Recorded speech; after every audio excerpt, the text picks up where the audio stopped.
আজ 26শে মার্চ মহান স্বাধীনতা ও জাতীয় দিবস। এই দিনে আমরা গভীর শ্রদ্ধা ও কৃতজ্ঞতার সঙ্গে স্মরণ করছি 1971 সালে মহান মুক্তিযুদ্ধে আত্মোৎসর্গকারী লাখো শহীদদের। সম্ভ্রম করে স্মরণ করছি নির্যাতিত মা বোনদের এবং শ্রদ্ধার সঙ্গে অভিবাদন জানাই আমাদের প্রিয় বীর মুক্তিযোদ্ধাদের, যাদের ত্যাগ ও সাহসে অর্জিত হয়েছে স্বাধীন সার্বভৌম বাংলাদেশ।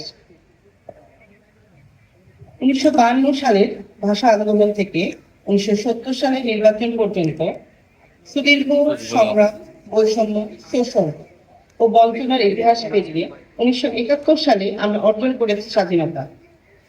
25 মার্চের কালো রাতে পাকিস্তানি হানাদার বাহিনী নিরস্ত্র মেধাবী বাঙালিদের উপর বর্বরোচিত গণহত্যা চালায়। সেই প্রেক্ষাপটে 1971 সালের 26শে মার্চ শুরু হয় স্বাধীনতা যুদ্ধ।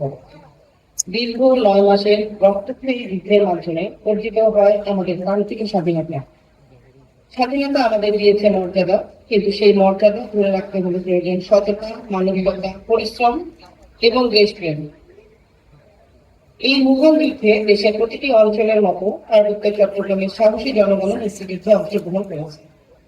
পার্বত্য অঞ্চলের জনগণের দেশপ্রেম, ত্যাগ ও অবদান আমাদের জাতীয় ইতিহাসের এক গর্বিত অংশ। রাঙামাটি পার্বত্য জেলা শুধু প্রাকৃতিক সৌন্দর্যের জন্য নয়, বরং বৈচিত্র্যময় সংস্কৃতি ও সম্প্রীতির জন্য বিশেষভাবে পরিচিত। এই সাম্প্রদায়িক সম্প্রীতি ও পারস্পরিক শ্রদ্ধাবোধ আমাদের জাতীয় ঐক্যের প্রতীক। স্বাধীনতার মূল চেতনা ছিল শোষণমুক্ত, বৈষম্যহীন ও মানবিক সমাজ প্রতিষ্ঠা। আজকের দিনে দাঁড়িয়ে আমাদের সেই চেতনা ধারণ করতে হবে এবং তা বাস্তবায়নে কাজ করতে হবে। আমাদের নতুন প্রজন্মের কাছে স্বাধীনতার ইতিহাস তুলে ধরতে হবে।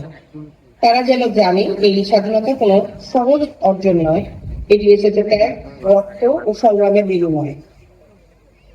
তাই দেশপ্রেম, নৈতিকতা ও দায়িত্ববোধে উদ্বুদ্ধ হয়ে তাদেরকে দেশের উন্নয়নে এগিয়ে আসতে হবে। মুক্তিযুদ্ধের মধ্যে দিয়ে আমাদের রাজনৈতিক স্বাধীনতা অর্জন হলেও প্রকৃত স্বাধীনতা অর্জন করতে হলে প্রয়োজন অর্থনৈতিক সমৃদ্ধি। প্রযুক্তি ও উদ্ভাবনকে কাজে লাগিয়ে শিক্ষার মান উন্নয়নের মাধ্যমে দক্ষ মানব সম্পদ গড়ে তুলে এবং দুর্নীতি প্রতিরোধ করে আমাদের অর্থনৈতিক স্বাধীনতা নিশ্চিত করতে হবে। আজকের এই মহান দিনে আমরা অঙ্গীকার করি ন্যায়, অন্তর্ভুক্তিমূলক, অসাম্প্রদায়িক, বৈচিত্র্যময় এবং প্রযুক্তি নির্ভর সমাজ গঠনের। বর্তমান বৈশ্বিক ও জাতীয় প্রেক্ষাপটে আমাদের ঐক্য, সহনশীলতা ও পারস্পরিক সম্মান বজায় রেখে আমরা যেন আগামী দিনের বাংলাদেশকে আরো সুন্দরভাবে গড়ে তুলতে পারি, এই প্রত্যাশা রেখে আমার বক্তব্য শেষ করছি। ধন্যবাদ।